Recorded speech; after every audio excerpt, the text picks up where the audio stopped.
โอ้ยกะสบายดีสบายดีเด้อแล้วก็มาเจอกับแม่ดาวเดือนอีกแล้วอยู่วัดเด้อทุกคนอยู่วัดเด้อค่ะเป็นกำลังใจให้แม่ดาวเดือนแน่เป็นกำลังใจให้แม่ดาวเดือนแน่อยู่วัดเด้อลงมาตักบาตรอยู่วัดเด้อทุกคนไปดีปาลุงไปดีทุกคนเด้อวัดบ้านนากระทิงแม่อาสะพรเด้อบ้านแม่ดาวเดือนบ้านแม่น้องแดนเป็นต้นศาสตร์ลาวถึงเนาะต้นศาสตร์ลาวเนาะเพิ่นจะบอกภาษาลาวถึงทุกคนก็เข้าใจก็ขอโทษขออภัยหลายๆเพราะว่าชนเผ่าลาวถึงคนลาวถึงเผ่าชนเผ่าลาวถึงเพิ่นก็สิเว้าภาษาบ้านเพิ่นเนาะมีน้องเดือนแปลให้กับแปลบ่เบิดคือกันได้ทุกคนเพิ่นก็เว้ากันเองกันอยู่ในวัดบ้านนากระทิงเด้อแม่น้องเดือนมาตักบาตรเนาะเบิ่งบรรยากาศนำกัน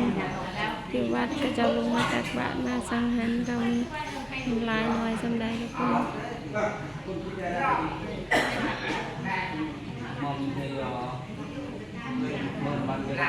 สิมืดในเด้อทุกคนเพราะว่าตอนเช้าแล้วก็อันมืดฝนมาแน่ฝนตกเมื่อคืนนี่ก็เบิดคืนเลย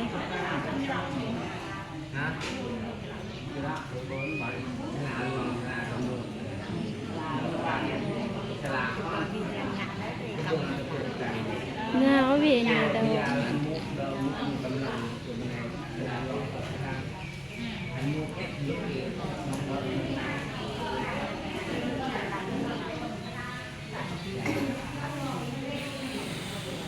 มืดแน่เด้อก็เพิ่นไปหลายๆมืดแน่เพราะว่าตอนเช้า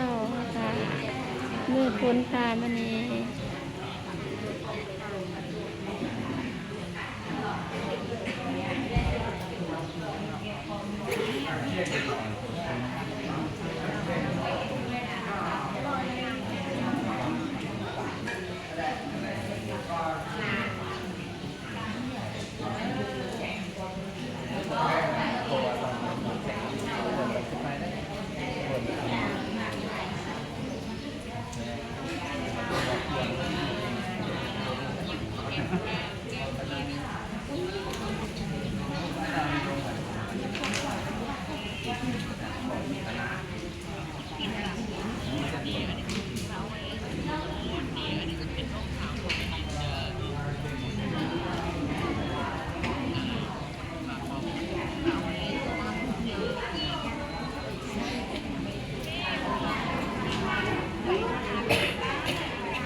ไหว้พระหักสิเด้อ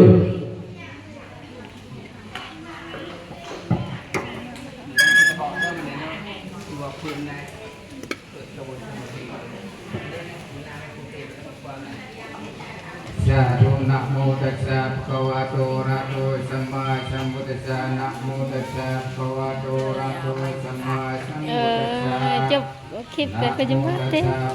ตัวตมบเบื่อวันมันจะจบ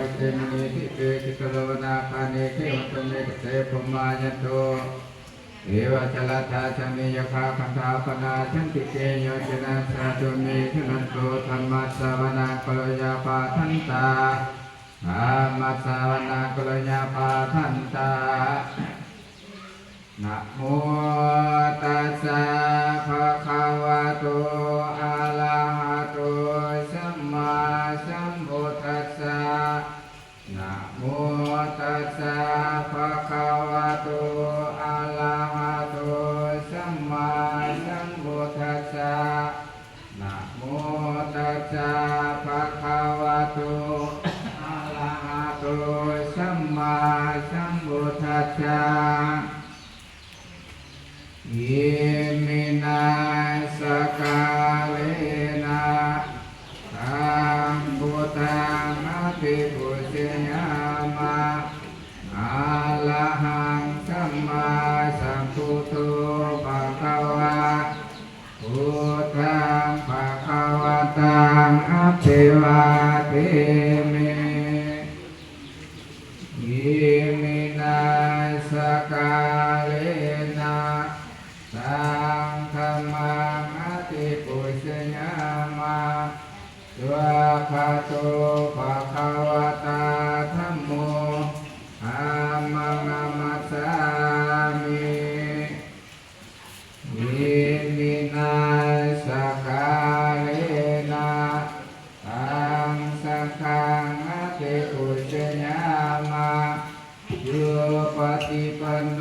ภะคะวะโต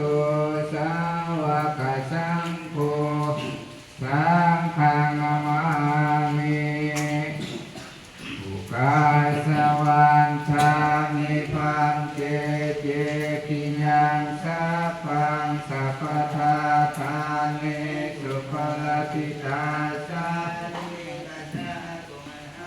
พุทธิงพุทธาลุกังสักลังสัทธังกัญจาวันสามานัจจ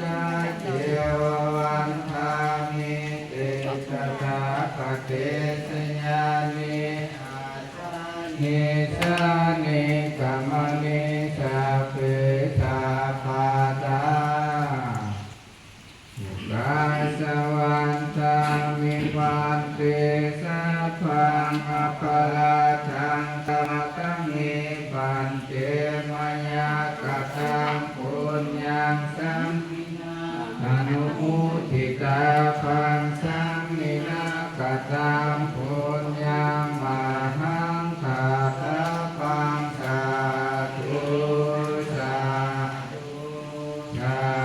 ธุอะนะโมทัมมิ สา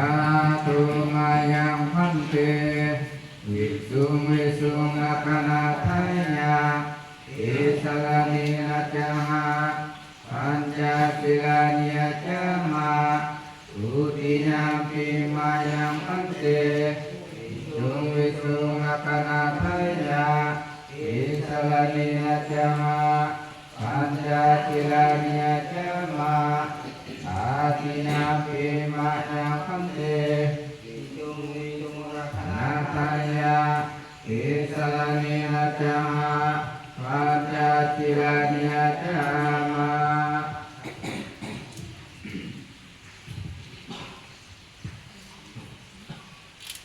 นะโมตัสสะ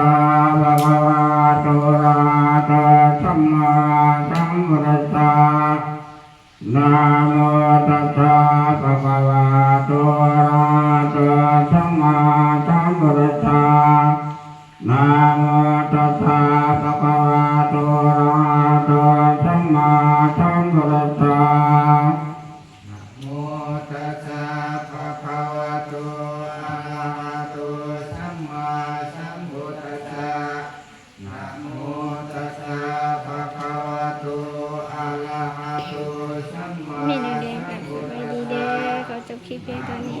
ฝากเป็นกำลังใจให้แม่น้องเดือนในเฮ็ดคลิปดีๆต่อไป